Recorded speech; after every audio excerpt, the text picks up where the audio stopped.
Welcome to the Responsible Negotiation Podcast, produced by the DC Mediation and Dispute Resolution Institute. I am your host, Francis Ojok. Here at the Institute, we prevent, manage, resolve, and transform conflict into an opportunity for positive change using mediation and other appropriate dispute resolution mechanisms. Visit our website to learn more or contact us at info@dcmediationinstitute.com and let us know how we can work with you or collaborate with you. Without further ado, let's get to the show. Thank you for spending part of your holidays with us today. We gather here at a critical time where every minute a person is dying as a result of conflict. As I speak right now, there are over 238,000 people who have died as a result of the global conflict. Over 79 countries have witnessed increase in the level of conflict. And as a result, millions of people around the world have been displaced.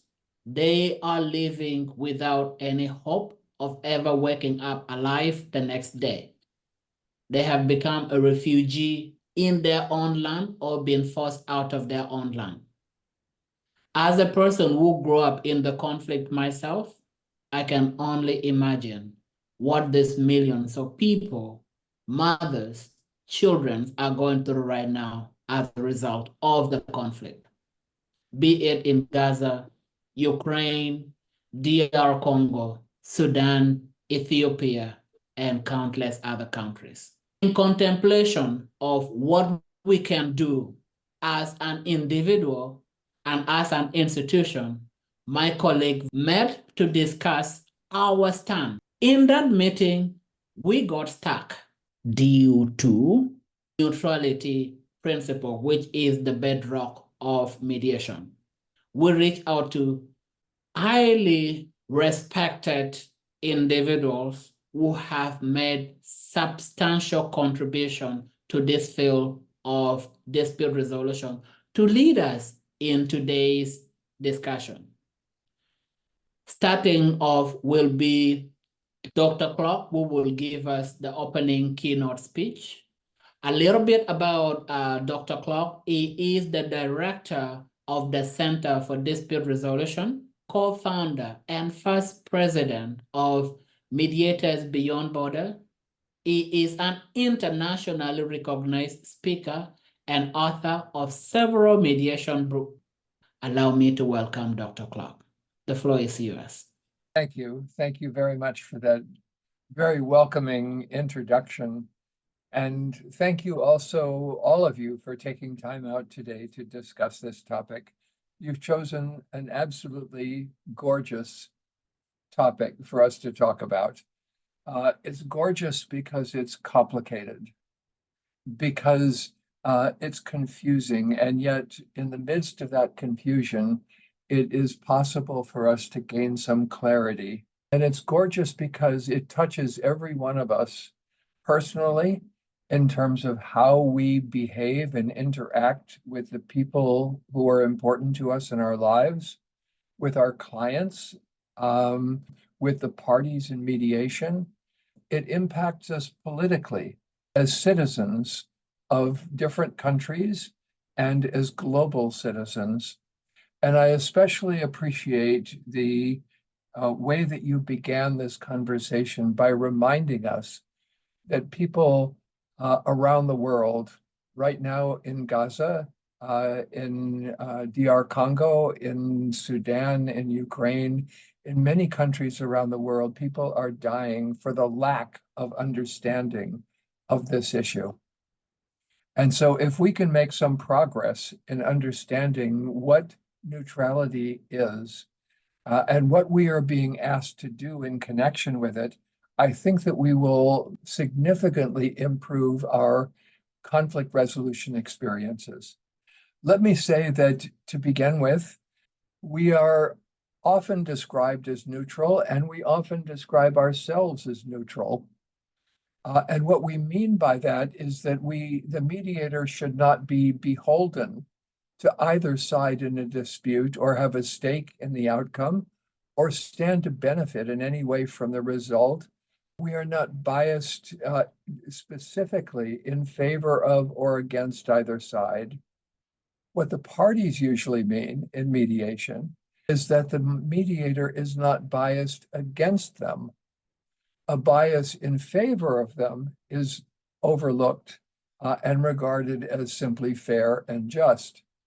So we can see now that this is a complicated issue. Are you ready to become the change you want to see in your community or in your workplace? If so, check out our tailored workshops and mediation skills, training, and certifications designed to equip you with the practical skills to become an effective conflict resolver and a certified mediation practitioner. Now, let's get back to the show. Let me say how I first came to this issue. And the answer is I came to it through my experience many decades ago in the civil rights movement, where it was quite clear to me that neutrality regarding lynching, regarding the right to vote, regarding the exercise of constitutional rights of freedom of speech made no sense. And I later came across the famous statement by Desmond Tutu of South Africa that you probably all know. And what he said is, if you are neutral in situations of injustice, you have chosen the side of the oppressor. He also wrote, and I love this quote, if an elephant is standing on the tail of a mouse, the mouse will not appreciate your neutrality. So now let's try and figure out what this is actually about. And I think the first thing that we have to say is that neutrality is actually a step forward from outright prejudice, from absolutism, from dictatorship, from autocracy, from open bias in favor of the powers that be. So judges and in dictatorships and autocracies who are not biased towards their rulers, towards the country in which they are exercising their judicial powers, are very quickly eliminated and replaced by those who are.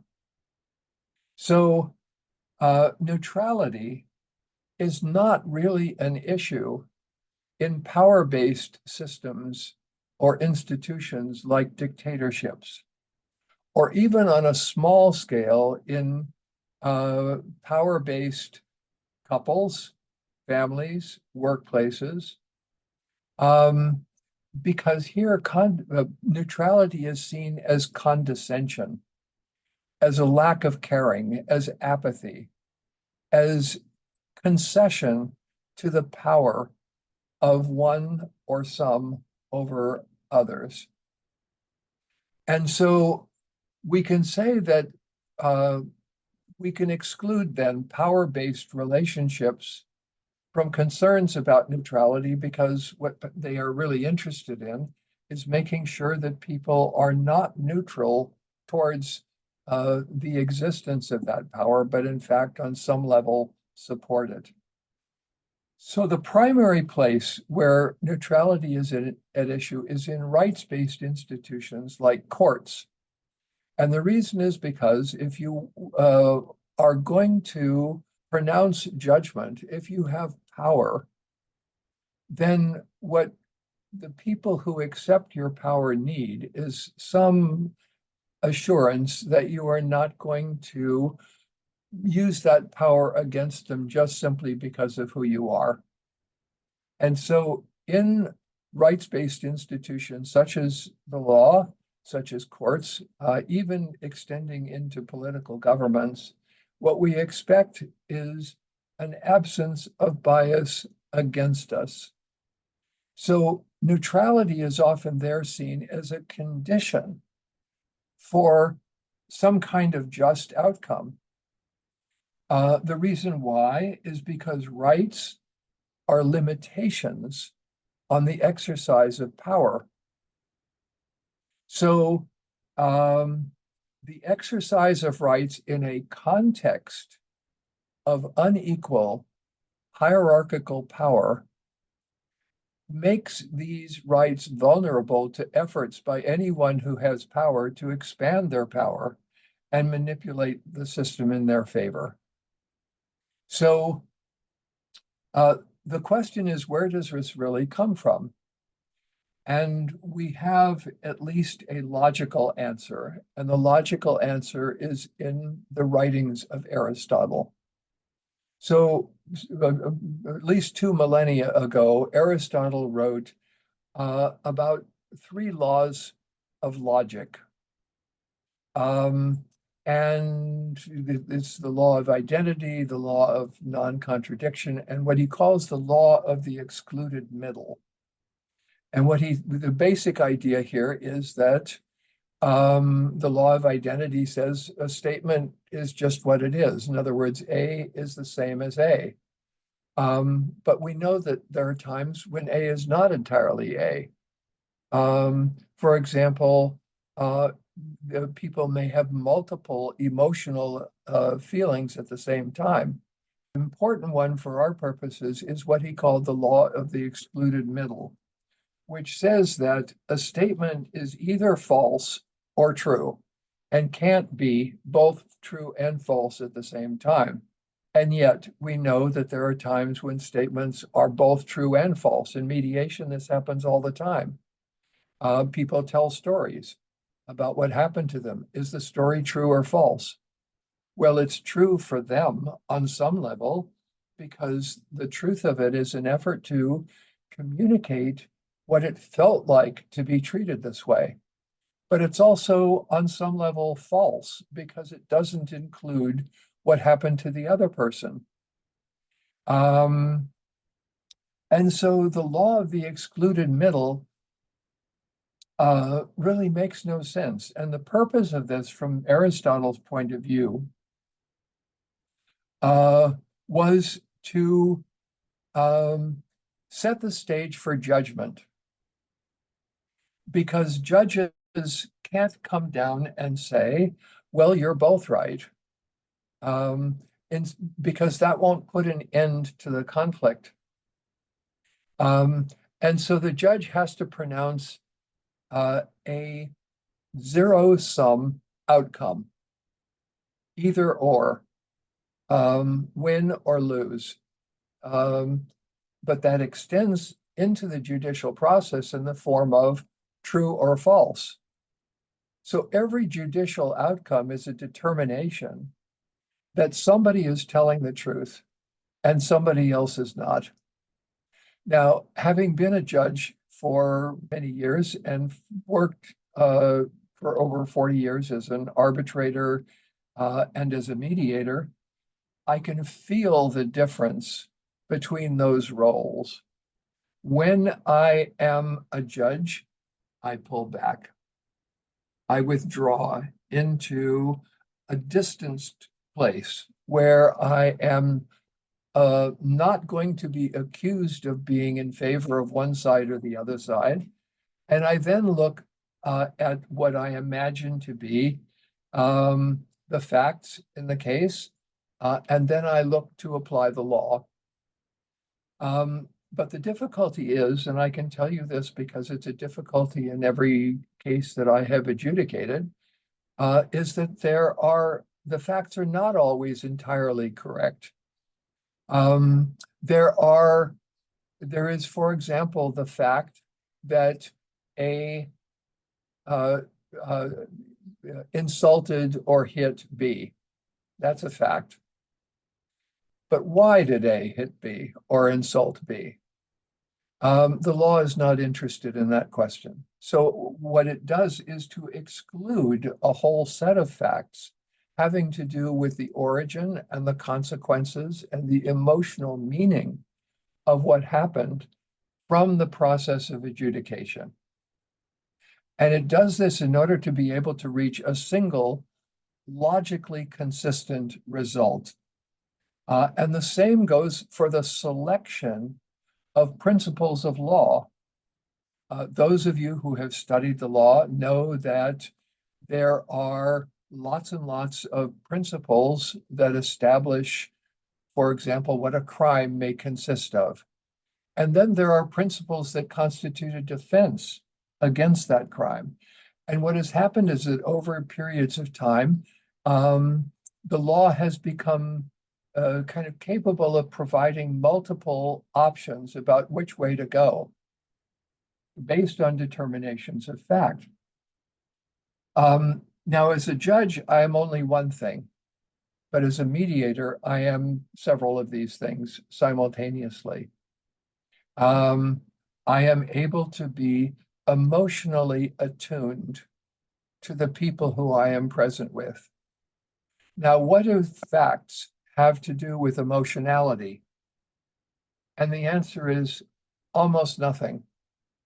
It's not, you can say that every emotional experience is a fact for the person who experienced it, but that emotional experience is what is called labile.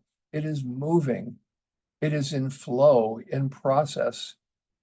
And the difficulty is that every judgment process, including the judgments that take place in mediation, every one of those is the exclusion of the reality of someone or a simplification of it. Now, we want to make things simple, and as Einstein said, make everything as simple as possible, but no simpler. So in every zero-sum process where you are trying to come up with a single correct answer, like litigation or counting ballots, or making a decision about one thing versus another, some kind of minimal pretense, at least, of neutrality is important in order to not enter into the process in a way that has prejudged people. So the difficulty is with the idea of neutrality, in the first place, it does not exist. It cannot exist.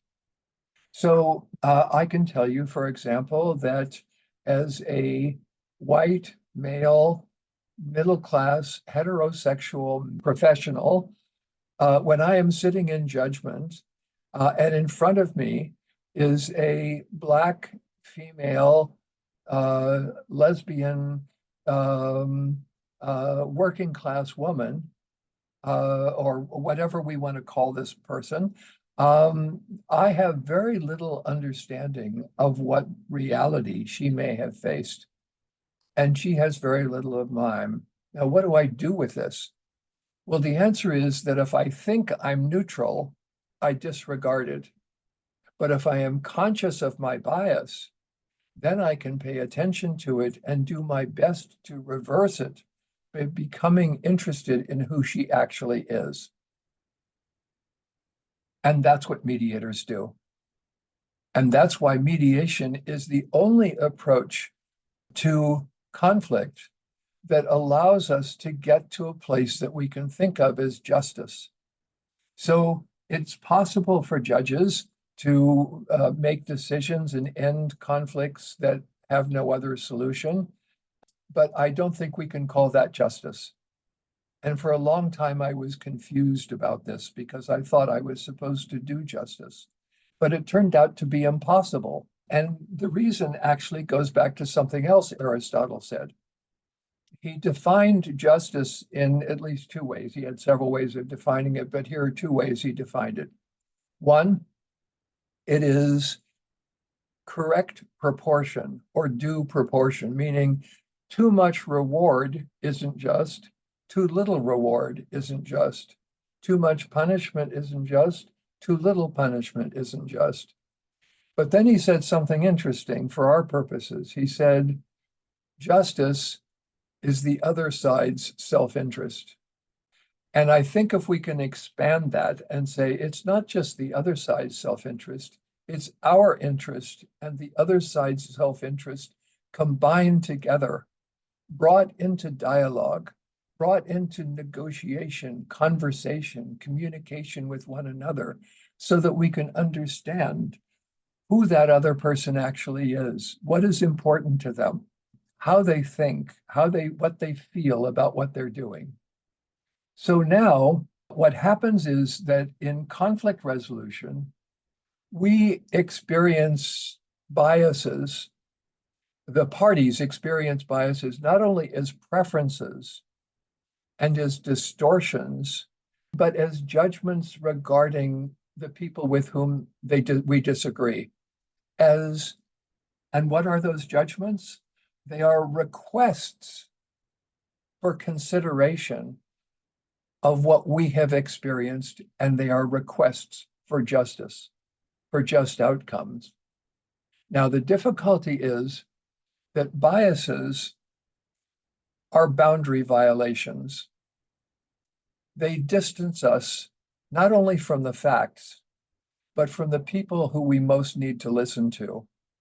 Worse, they freeze people in attitudes and behaviors that do not allow them to grow or evolve or learn. They create the basis for stereotypes that allow us to judge massive numbers of people based on the behaviors of a few. And isn't it possible to see this right now in Gaza and Israel, that where biases have taken over and there is no listening to people on the other side?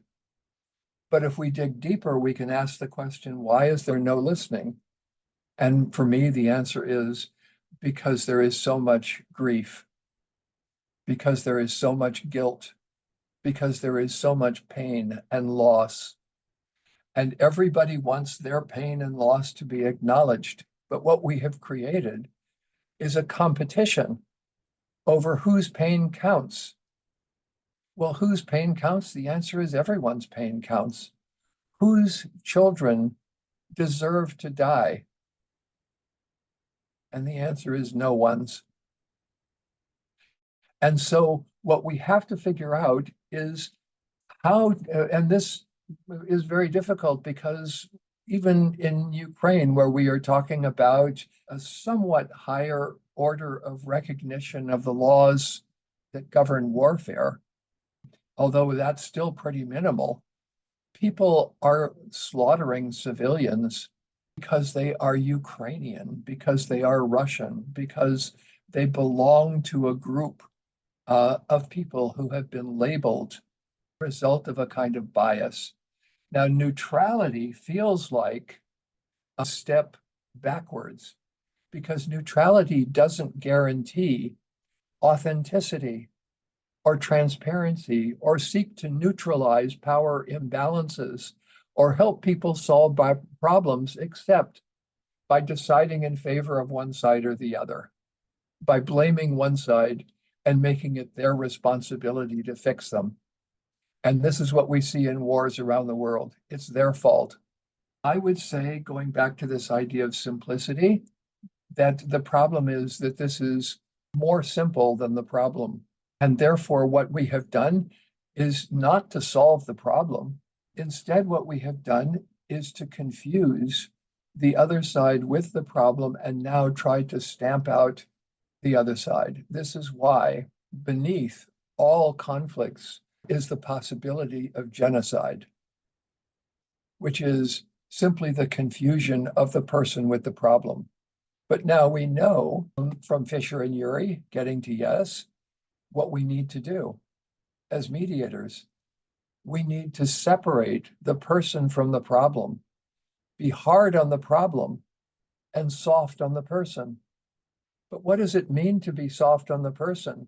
It means to give up the project of blame and shame and accusation. And that means giving up equally the project of neutrality. Why?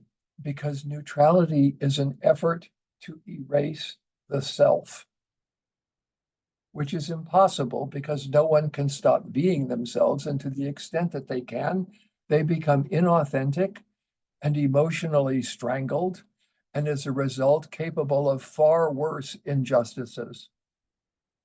So neutrality is the high point, the culmination, the apex, if you will, of a kind of uncaring, passive aggressive behavior. It pretends to be just and unbiased, but it is actually just cold and distanced and heartless and pretentious. That's how I read it. And so what do? We have to look at, for example, and here's a simple way of thinking of it, what is the role played by neutrality in families, in couples, in relationships? What do you have when you have someone who's neutral in a family regarding their children, in a marriage regarding their spouse? Well, the answer is there's no love there. There's no real relationship there. If you are going to have a relationship, there has to be valence, there has to be a charge, there has to be some self who is present with all of the difficulties that that implies. So neutrality in families and couples is experienced always as not caring and not being cared for. Why do we retreat to neutrality? I think it's because neutrality is a defense against trauma. It is where we go, including the vicarious trauma of the conflict resolver. It's where we go to compartmentalize our pain, to create a kind of shield made out of apathy and avoidance and indifference. But what then happens is that we can transform this neutrality into not only this kind of distance, but also into a kind of patriarchal dismissal of emotion, and particularly of women and children who experience and express emotion openly. So this also pressures men to deny difficult emotional experiences, and it also, in conflict, allows people to belittle mediative efforts to acknowledge and resolve emotions. You have all heard mediation, I imagine, referred to as, in quotes, touchy-feely. What is touchy-feely other than just an emotional response to someone else's pain and suffering that doesn't dismiss it, that doesn't just tell them to get over it, just cut it out, stop being so sad, stop being depressed, stop being frightened. Emotions don't work that way. And we know that because that's not what we do in mediation. So what does neutrality do? Answer, it saps the soul. It weakens the spirit. It strips us of joy. It confines us to an isolated little room, far from the messy, complex, upsetting chaos of human pain and suffering, but equally far from intimacy, caring, emotional intelligence, moral responsibility, love, genuine reconciliation, and what I think of as the magic of mediation, the magic of transformation and transcendence. So I've written a book that has just come out, and it's called The Magic in Mediation, where I discuss these issues and try to point out what some of the alternatives are in connection with conflict resolution. So what does neutrality do to the mediator? Genuine neutrality. And I think that based on my experience, here's what happens to me. It makes me unable to be genuinely, personally, completely present. It makes me unable to experience real empathy for both sides. And when I wrote this book, Mediating Dangerously, I was trying to describe not only dangerous honesty, but dangerous empathy. Empathy for the person that we disagree with. So asking people in Israel to be empathetic with people in Hamas is just unimaginable right now. And asking people in Gazans to be empathetic with Israelis is unimaginable right now. And yet we have to hold that human capacity for each of us to connect with one another, because if we do not, we create a kind of what I think of as a kind of emotional Botox that turns intense, subjective, emotional experiences into just watered down, objective, factual, and legal issues. So, what are the issues? Yeah, that's important in mediation. But who are you? Why are you here? What do you want? Why is that important to you? What do you love? What do you not love? But here's the difficulty with those questions. We answer those questions not only with words, we answer them with our lives. And what we need to do in conflict resolution is the exact opposite. We need to be as present as possible. How do we do that? I think that the answer, as I'm going to try to explain in just one moment briefly, is what I call omni-partiality, which is being on everybody's side at the same time, which doesn't mean agreeing with everything that they're saying, but it means as a human being, being capable of finding that person inside ourselves, not stripping ourselves of our capacity for empathy and compassion.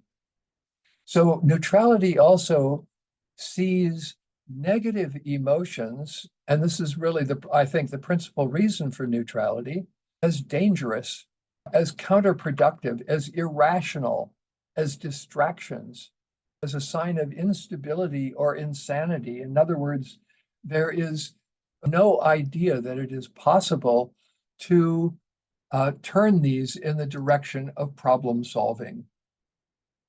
And this means a lack of skill at being able to be simultaneously in the midst of conflict and present with everybody who's experiencing it. And just last thought in ending, this is not easy.